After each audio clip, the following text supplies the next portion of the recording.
ఒక Buddhist monk దగ్గరికి ఒక కుర్రాడు శిష్యుడిగా వచ్చి జాయిన్ అవుతాడు. జాయిన్ అయినప్పుడు ఆ బుద్ధిస్ట్ మాంక్ ఆ కుర్రాడికి ఏం చెప్తాడంటే ఫస్ట్ రూల్ ఏంటంటే జీవితంలో ఒక్కసారి కూడా అమ్మాయిని టచ్ చేయకూడదు అని చెప్తాడు. కొన్ని రోజుల తర్వాత వాళ్ళిద్దరూ ఒక నది దగ్గర అలా నడుచుకుంటూ వెళ్తుంటే ఆ నది దగ్గర ఒక అమ్మాయి నదిలో కొట్టుకుపోతూ కనబడుతుంది. వెంటనే గురువు గారు నదిలో దూకి అమ్మాయిని భుజాల మీద ఎక్కించుకుని అమ్మాయి ప్రాణాలు కాపాడి వదిలేస్తారు. ఆ అమ్మాయిని వదిలేసిన తర్వాత వాళ్ళు కొంత దూరం అలా నడుచుకుంటూ వెళ్తూ ఉంటారు. నడుచుకుంటూ కొన్ని గంటలు అలా నడుచుకుంటూ వెళ్తుంటే గురువు గారు అయితే నార్మల్ గా హ్యాపీగానే వెళ్తూ ఉంటాడు. కానీ తన శిష్యుడికి మాత్రం బ్రెయిన్ లో ఆలోచన ఒకటి తొలిచేస్తూ ఉంటది. గురువు గారు జీవితంలో ఒక అమ్మాయిని కూడా టచ్ చేద్దాని అంటారు కదా, ఈయన ఎలాగ అమ్మాయిని పట్టుకున్నాడు అని చెప్పి ఒక ఆలోచన అయితే తొలిచేస్తూ ఉంటుంది. అయితే అతని యొక్క ఆత్రం ఆపుకోలేక గురువు గారిని సడన్ గా ఆపేసి కోపంగా ఒక మాట అడుగుతారు. మీరు జీవితంలో ఒక అమ్మాయిని కూడా టచ్ చేద్దని అంటారు కదా, ఎందుకని అమ్మాయిని మీరు భుజం మీద ఎక్కించుకుని మోసారు అంటే ఆ గురువు ఒకే ఒక సమాధానం చెప్తాడు. ఎందుకని అమ్మాయిని నువ్వు భుజం మీద ఇంకా మోస్తున్నావు, నేను ఆ అమ్మాయిని వదిలేసి చాలా గంటలు అవుతుందని చెప్పి ఆ గురువు గారు ఆ కుర్రోడికి సమాధానం చెప్తారు. ఈ బుద్ధిస్ట్ మాంక్ చెప్పింది నిజమే.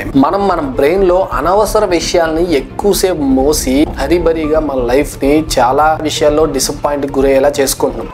గాయస్ గుర్తుపెట్టుకోండి, ఎప్పుడైనా మనకు అవసరమైన విషయాన్ని మాత్రమే మనం తీసుకోవాలి, అనవసరమైన విషయాన్ని అక్కడితో కట్ చేయాలి. ఈ వీడియో నచ్చితే ఒక లైక్ చేయండి and me friends and family members కి షేర్ చేయండి.